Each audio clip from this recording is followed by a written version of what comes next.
kenapa saya ditagih untuk memberi solusi pada banyak betul soal? Kan itu konyol kan itu. Kan tadi Anda terang ini masalah kami. Bagaimana solusinya? Saya pergi ke Papua kemarin, saya pergi ke Palu, sama. Tapi bagi saya masalahnya sama. Yaitu Anda mau ubah dengan cara apa itu? Seorang perempuan Amerika berkulit hitam, beragama Muslim, miskin, lesbi. Anda bayangkan, seorang perempuan Amerika beragama Islam di tengah-tengah mayoritas agama Protestan. Dia seorang perempuan di tengah-tengah maskulinitas Amerika. Dia seorang lesbi di tengah-tengah heterogenitas seksual Amerika. Dan dia seorang miskin. Dia bertanya hal yang sama, apa yang mau dia buat supaya dia keluar dari diskriminasi 4 itu. Dia bingung mau tulis apa, mau pikirin apa. Tapi dia punya otak. Lalu dia tulis satu paper pendek yang sampai sekarang jadi acuan LSM dunia. Judulnya begini: The Master's Tool will never dismantle the Master's house. Peralatan raja tidak mungkin dipakai untuk membongkar istana raja. Saya ada di luar, Anda suruh saya masuk ke istana raja untuk ubah itu. Siapa yang tadi usulin saya masuk kabinet, masuk segala macam? Kan bagaimana otakmu itu coba? Kalau ditanya Rocky Gerung masuk kabinet, diusulin menteri pendidikan, menteri lingkungan, gue mau jadi jaksa agung gitu coba, gue tangkap semua itu. Kan itu intinya, kita mesti cari peralatan dari luar untuk membongkar istana raja. Itu jalan pikirannya tuh. Jadi tadi jangan piecemeal, jangan sepotong-sepotong ajukan itu. Ada radical ideology, ada radical movement, tetapi itu mesti merupakan peralatan di luar istana, di luar kabinet. Jangan minta ajukan ke menteri, dia nggak mungkin lakukan apa yang Anda inginkan. Itu secara struktural kebijakan itu sudah diputuskan jauh sebelum kita berpikir tentang kabinet segala macam itu. Gerakan lingkungan di Amerika pernah jadi frustrasi karena semua ide udah diajukan. Pemerintah negara bagian nggak bergeming gitu, nggak peduli maksudnya. Lalu timbul gerakan yang disebut ekoterorisme.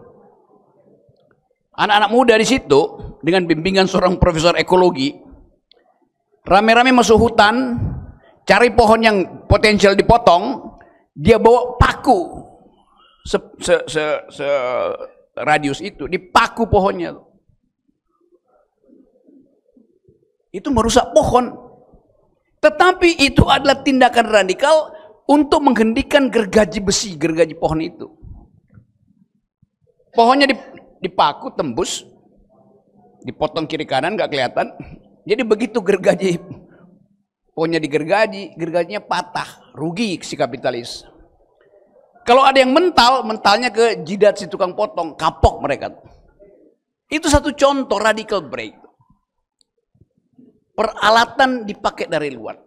Kemudian tumbuh semua ideologi tentang perlindungan hutan di situ. Juga dari kalangan akademisi itu. Kan itu intinya tuh. Jadi kita kumpulkan semua problem ini sama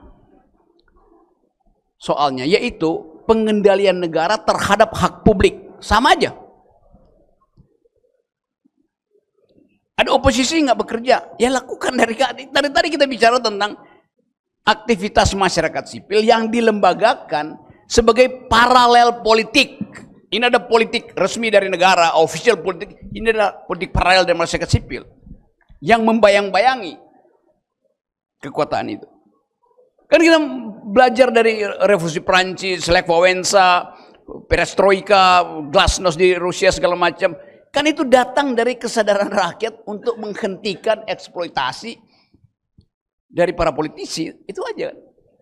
Jadi mulailah membangun kekuatan rakyat. Saya mengerti bahwa Anda cari di kabupaten itu ada soal air, di situ ada soal energi yang sebetulnya potensial kelor, tapi mungkin skala ekonominya nggak dapat sehingga nggak mungkin diproduksi menjadi bagian yang secara ekonomi bisa menghidupkan. Jadi semua hal yang kita bicarakan kita balikkan pada seseorang yang memimpin kita. Ini republik, ada yang memimpin. Ya tagih pada Jokowi. Dalam bentuk apa? Protes radikal. Apa bentuk protes radikalnya? Demonstrasi. Ada cara lain? Ada. Kirim saya proposal itu, saya nego dengan Jokowi. Berapa ratus proposal saya mau dapat di situ. Lalu kalian anggap saya sekedar calok untuk menegosiasikan kepentingan. Ya, saya stupid gitu kan. Kan bukan begitu cara berpikirnya. Saya tahu Jokowi segala macam dia akan sogok. Dia udah sogok mahasiswa. Kasih kartu, apa namanya? Kartu Indonesia Pinter. Buat kesehatan dia kasih kartu, apa namanya? BPJS. Buat makan siang gratis nanti jadi kartu kuliner. Semua kartu dia udah kasih. Enggak, yang terakhir ada kartu yang dia nggak mau bagi. Karena dia mau pakai sendiri. Kartu Indonesia Dungu.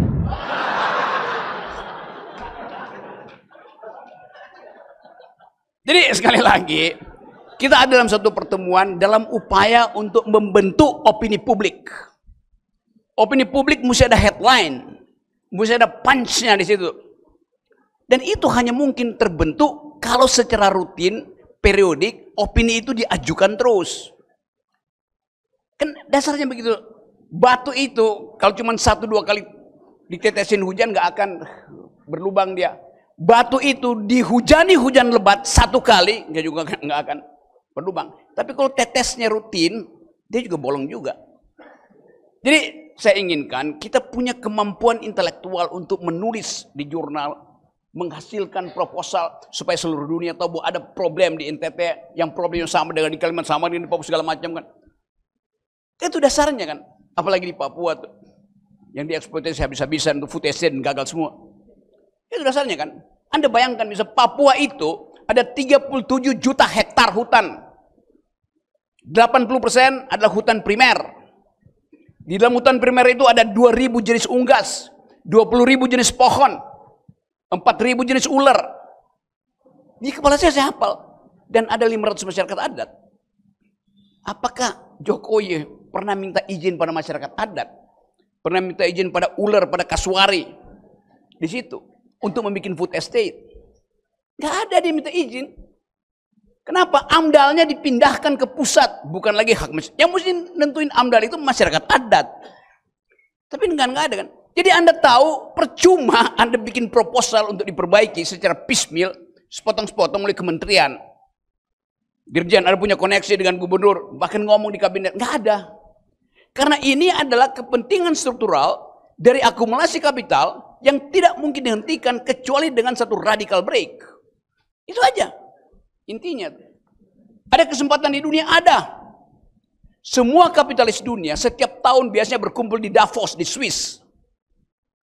Forum yang disebut Economic Forum, World Economic Forum, Forum Ekonomi Dunia. Isinya para kapitalis, pemimpin negara kapitalis, CEO dari perusahaan besar kapitalis.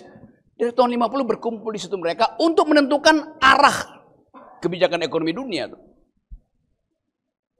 Kira-kira 2 tahun lalu, pendirinya Klaus Schwab datang ke publik mengatakan, mulai hari ini saya tidak percaya lagi bahwa kesetaraan dan keadilan bisa dihasilkan melalui growth, melalui pertumbuhan ekonomi, melalui akumulasi. Ini tokoh paling bangsat dari kapitalis akhirnya mengakui bahwa hanya dengan human solidarity dimungkinkan ada perdamaian. Karena akhirnya dia paham bahwa ini eksploitasi planet. Jadi Anda lihat bagaimana sebetulnya orang yang paling kapitalis lebih paham tentang Pancasila daripada Jokowi yang merakyat itu. Dia paham keadilan sosial, paham kemanusiaan yang beradab. Padahal dia dirikan forum itu sebagai tempat koncok-koncok kapitalis. Jadi sekali lagi sebetulnya ada peluang sejarah bagi kita untuk mendiktekan bahwa negara ini didirikan untuk kepentingan keadilan rakyat, keadilan sosial, bukan keadilan kapitalisme. Itu namanya perubahan paradigma tuh. Yang terjadi hari ini di Rempang, di Wadas, NTT, sistem berpikir market ekonomi melimpah ke dalam wilayah adat dan berubah menjadi market society. Itu yang nggak boleh terjadi. Kan Jokowi tanya di Rempang, di IKN, berapa sih harga kalian masyarakat adat kami mau pakai nih? Berapa uang ganti tanah jadi rumah tuh? Dia nggak ngerti bahwa komunitas itu tidak memerlukan house, mereka memerlukan home. Dia nggak memerlukan bangunan, dia perlu persahabatan. Ini terjadi di mana-mana tuh. Anda pergi ke di sini misalnya, dieksploitasi. Kemarin saya dari Palu, hal yang sama. Ketemu dengan masyarakat Palu. Di tengah kota Palu ada bukit yang di dalamnya ada emas. Dulu punya Rio Tinto, dijual pada Bakri, terus dieksploitasi 800-8.000 hektar. Emasnya cuma diambil-ambil begitu, nggak perlu digali jauh-jauh. Tapi di situ ada kuburan nenek moyang, di situ ada sumber air. Nggak peduli dasarnya. Jadi di semua soal itu ada masalah yang sama, karena kebutuhan eksploitasi. Jadi Anda lihat bagaimana market ekonomi disperse, masuk infiltrasi itu, trickle down ke dalam sistem kebahagiaan kita.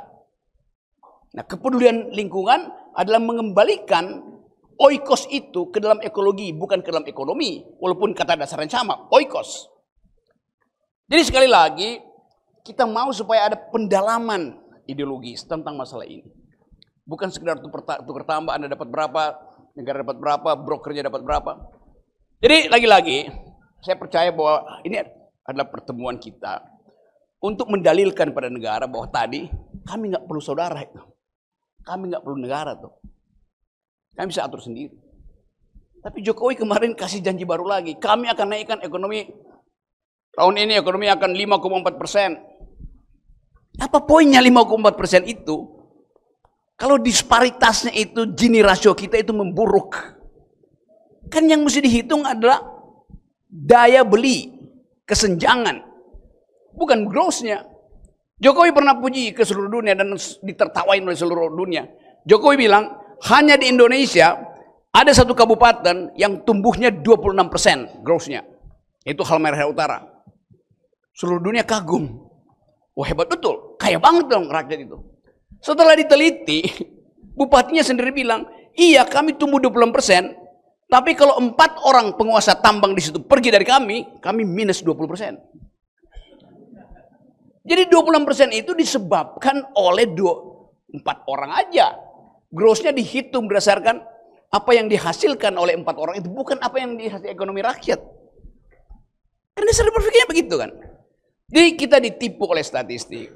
Jadi sekali lagi, sebelum kemarahan kita berubah menjadi kerusuhan, saya percaya bahwa semua yang kita ajukan tadi adalah protes kita terhadap negara. Tetapi mesti ada yang ditunjuk hidungnya tuh, supaya tidak abstrak protes itu. Politik itu hanya disebut politik kalau musuhnya jelas. Tunjuk aja. Joko Widodo. Kenapa Anda takut buat katakan? Ini sistem presidensial yang turun dari atas, perintah dari atas sampai menteri-menteri itu. Ngapain pergi kepada menteri?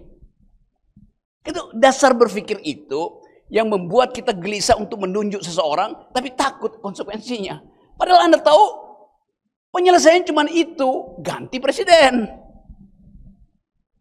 Jadi kita mau hindari tukar tambah emosi, tukar tambah basa-basi, tukar tambah sopan santun, yang justru melemahkan perjuangan kita untuk mencari tools di luar kekuasaan. Jadi ada energi cukup di sini. Saya senang bahwa ternyata dari NTT cukup energi untuk menjadikan NTT negara baru. Oke, baik. Terima kasih Bung Rocky. Apa NTT? Republik NTT, artinya negara tanpa tanding.